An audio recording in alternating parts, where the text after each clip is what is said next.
Ok, I think we are live. Je pense que nous sommes en direct. Oui. Woohoo! Good morning, beautiful people. Bonjour, bonjour.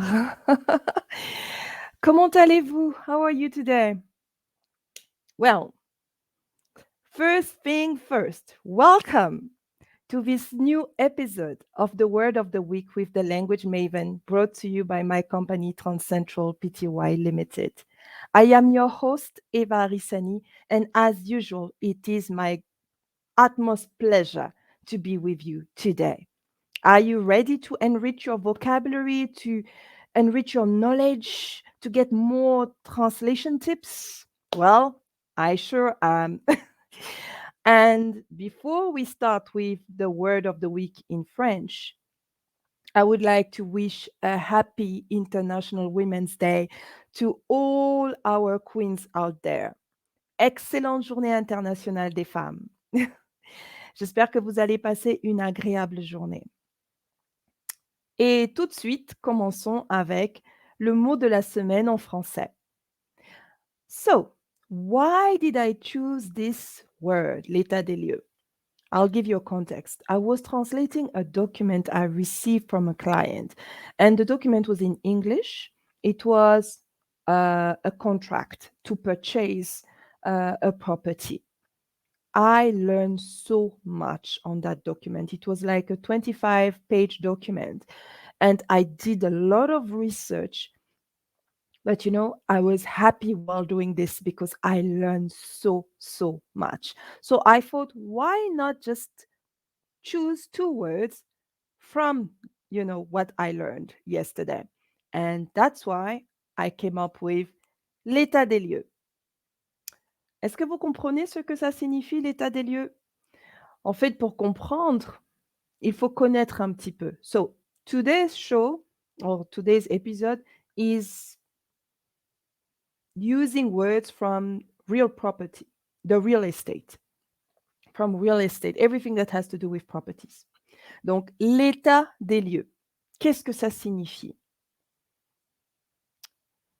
C'est un document écrit qui établit la liste des pièces et des équipements d'un appartement, d'un local ou d'une maison en spécifiant leur état de conservation à un moment précis.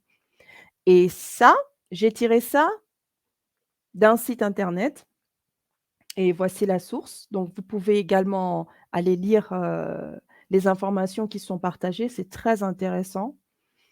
Un exemple. J'ai reçu l'état des lieux de la propriété que je veux acheter.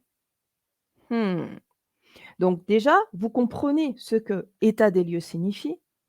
Maintenant, il faut pouvoir traduire état des lieux. Et ça ne peut pas être traduit littéralement.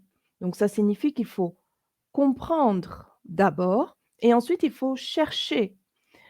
Déjà, moi étant en Afrique du Sud et connaissant le client, j'ai cherché donc la traduction.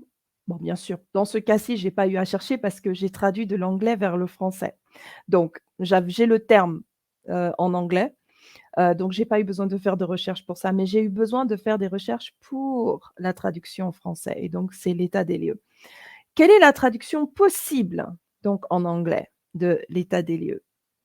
Et si vous voulez, vous pouvez également taper votre réponse, et me faire signe ou sinon, vous donnez votre langue au chat et je vous donne la réponse.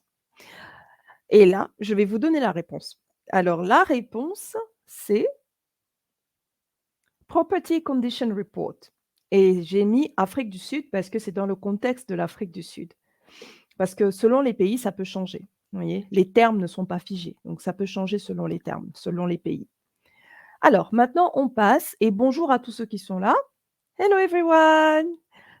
Please tell us where you are watching from. Et bon, je ne sais pas si vous êtes sur Facebook ou si vous êtes sur LinkedIn, mais merci d'avoir pris le temps de regarder cet épisode. Alors, the English word of the week. Toujours, so always in the real estate context, Bond. That one gave me a hard time to find the translation, sure, in French. Because, like I said, I translated a document that was already in English, so bond was given. But once again, just a quick thing. Do you know that bond is not used, for example, in some European markets, you know. So, for example, there they will rather use the word mortgage. Interesting, right? While in South Africa, we are using bond.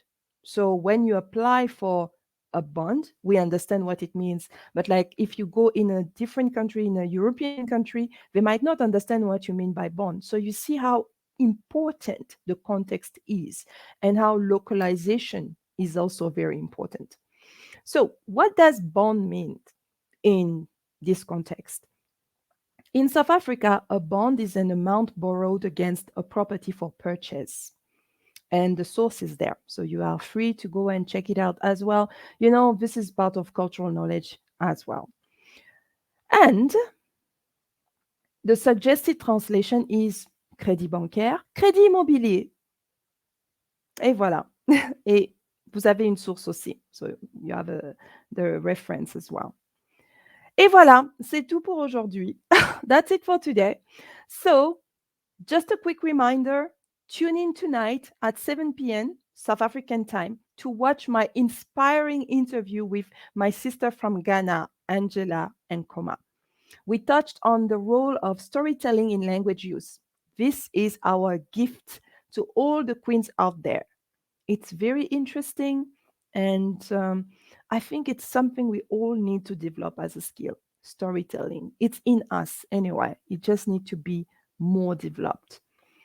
And once again, remember to contact director at transcentralptyltd for all your language needs. We do translation, interpreting, language training services, etc. You do business, we handle your language needs. So keep well, God bless you, and have a fantastic weekend. Bye bye. Au revoir.